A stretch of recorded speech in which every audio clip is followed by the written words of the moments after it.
Hello mga bata! Magandang araw sa inyo! Narito ulit si teacher para ituro sa inyo ang ating bagong aralin. Ngayong araw ay malalaman ninyo kung paano paghambingin ang mga pangkat ng mga tao o bagay gamit ang simbolo o salita na mas marami o greater than, mas kaunti o less than, at magkasindami o equal. Handa na ba kayo? Tara, simulan na natin! Isang araw ay may dalawang pamilya na namamasyal sa parke. Sila ang pamilya Cruz at pamilya Reyes. Ilan kaya ang miyembro ng bawat pamilya? Unahin natin bilangin ang pamilya Cruz. 1, 2, 3, 4. 4 ang kanilang miyembro. Sunod naman ang pamilya Reyes. 1, 2, 3. Sila naman ay 3. Mga bata, sino kaya sa dalawang pamilya ang mas marami ang bilang? Tama kayo, ang pamilya Cruz. Mayroon silang 4 na miyembro. Kaya ang simbolo na ating gagamitin ay mas marami o greater than. Ang simbolo na mas marami ay nakaharap ang kanyang bunganga sa mas malaking bilang. Ngayon ay basahin nga natin. Ang 4 ay mas marami kaysa sa 3 bilang. Wow! Ang ganda naman ng dagat. Narito naman ang pamilya Diego at pamilya San Pedro. Ilan kaya ang bawat miyembro ng kanilang pamilya? Unahin natin ang pamilya Diego. 1, 2. 2 sila sa kanilang pamilya. Ang pamilya San Pedro naman ay 1, 2, 3, 4, 5. Sila naman ay 5 sa kanilang pamilya. Ngayon naman mga bata, sino ang mas kaunti ang bilang? Tama kayo, ang pamilya Diego. Sila ay may 2 miyembro sa kanilang pamilya. Kaya gagamitin natin ang simbolo na mas kaunti. Ang simbolo na mas kaunti ay nakatalikod sa mas maliit na bilang. Sabayan nyo nga akong basahin. Ang 2 ay mas kaunti kaysa sa 5 bilang. Ngayon naman ay tayo ay nasa simbahan. Narito naman ang pamilya Garcia at pamilya Ramos. Bilangin natin ang bawat miyembro ng pamilya Garcia.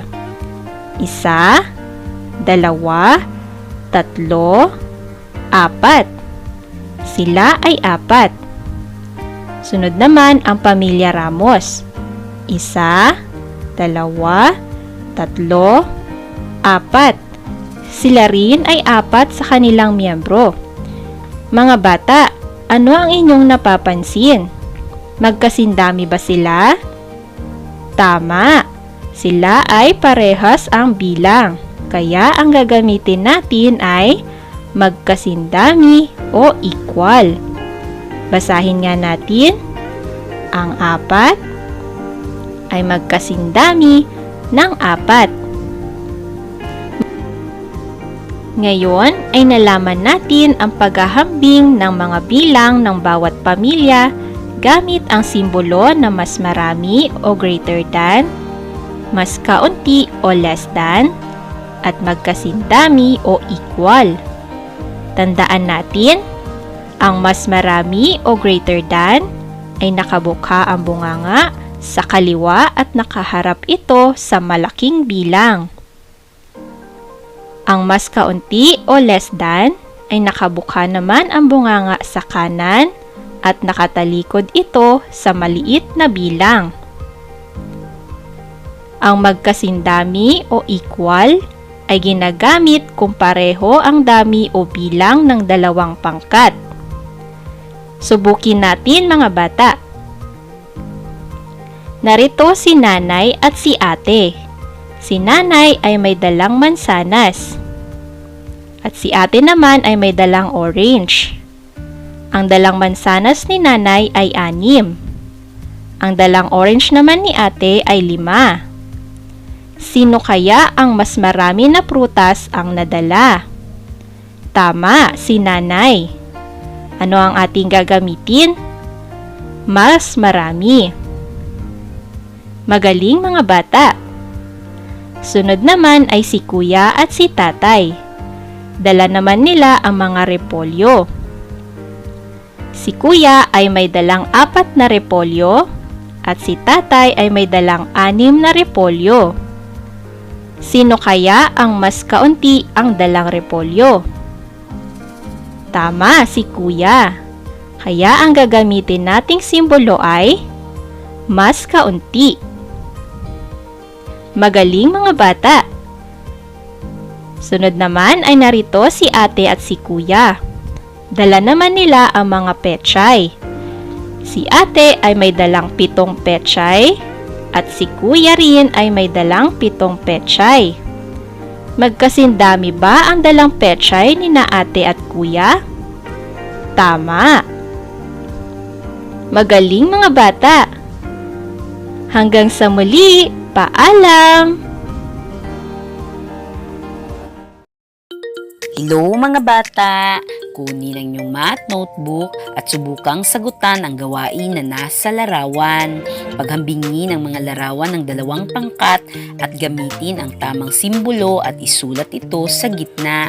Mga bata, bilangin mabuti ang mga larawan sa bawat pangkat upang malaman ninyo kung alin ang mas marami, mas kaunti o di kaya magkasindami. Paalala mga magulang, gabayan at tulungan ang inyong mga anak sa paggawa ng mga gawain. Pwede niyong tanungin ang mga anak ninyo gamit ang mga bagay na makikita sa inyong bahay. At sabihin sa kanila na paghambingin ang mga ito gamit ang simbolo o salita ng mas marami, mas kaunti at magkasindami upang hindi nila malimutan ang aming pinag-aralan ngayon. Mga bata, laging isa puso't isa isip ang lahat ng inyong natutunan. Gamitin lamang ito sa maayos at mabuting paraan. Hanggang sa muli, paalam muli mga bata, paalam!